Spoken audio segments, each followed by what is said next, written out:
Do you remember, Gemma, when you learned about the pelvic floor? Well, I don't think I really did learn about it. Yeah, I think for me it was like watching Sex and the City and Carrie talking about Kegel exercises. It's always either something strange to do with sex, or something like you go to the loo and can you hold yourself while you're trying to pee? And then as while I was pregnant, I went to Pilates class, and my Pilates instructor said to me, Tania, the most important thing you can do as a woman to look after your body is look after your pelvic floor. And I was like, but what is this? So I went back and I mentioned it to my husband, and he's French. And he just said, but of course, all women have to look after their pelvic floor. Do women in England not do that? Just at this point, I was beginning to think, why do I not even know what this is? And I started just researching it. And as I am a scientist, I was just completely shocked. So yeah, in answer to your question, the pelvic floor 101, it's a postural muscle. So it's part of your core muscles, which is linked to your posture. It's connected to your transverse abdominis, so your lower abdominal muscles, and your lower back muscles. So together in harmony, they're involved in obviously in holding posture, but also other body functions such as sexual function, bladder control, and childbirth. But basically it's a hammock of muscles, so it sort of sits between your legs, and it's like any other part of any other part of your body. It contracts and relaxes, and you need to know how to exercise it properly. The problem is most women don't think about it until they start having issues, and the main issue being that it becomes quite weak. So it can be everyday activities, playing tennis, going running will wreak havoc on your pelvic floor. So how will you know if you have a weak pelvic floor? Yeah.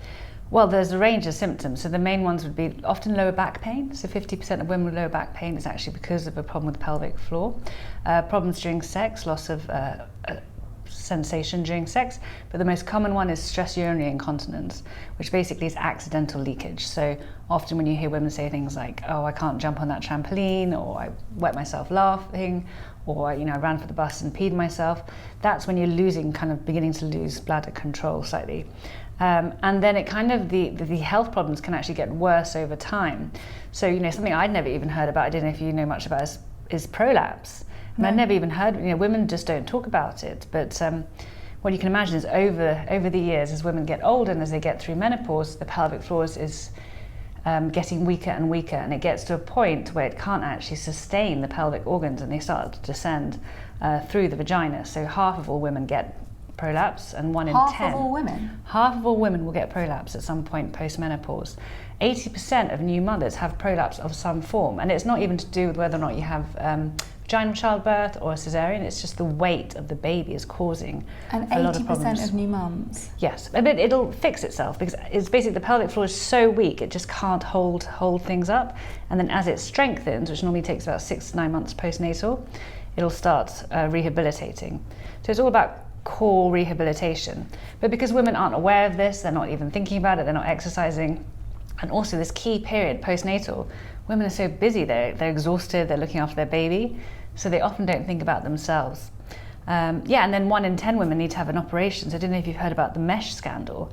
It's a really barbaric surgery where women need to basically have a metal mesh put inside your vagina to hold things up.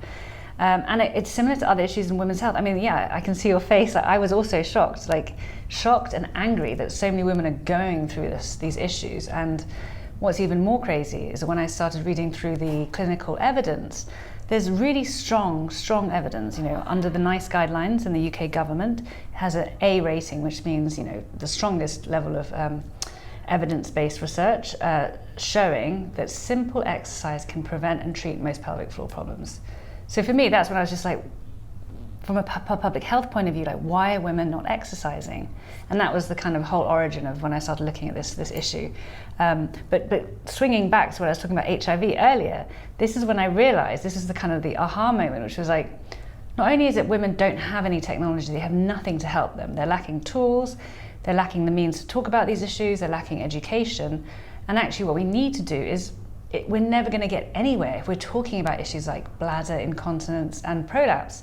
And it's similar to HIV and AIDS. And if we could somehow switch it in all of our thinking into something much more normal, ultimately it's just part of being a woman. It's how we need to look after our bodies.